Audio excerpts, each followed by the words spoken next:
98 sale a la venta Libres y Locos, segundo álbum del Gran Silencio. Grabado en Beat on Beat y Campo Studio, fue el disco que los puso en el mapa.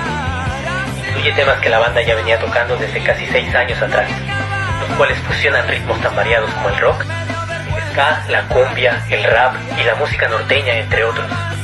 Si bien a la postre sería su tercer álbum el que los catapultaría a la fama internacional, en Libres y Locos vienen sus primeros éxitos como Dormir Soñando. El track número 12 es Tonta Canción de Amor número 2, tal vez el tema más ligero y convencional del disco.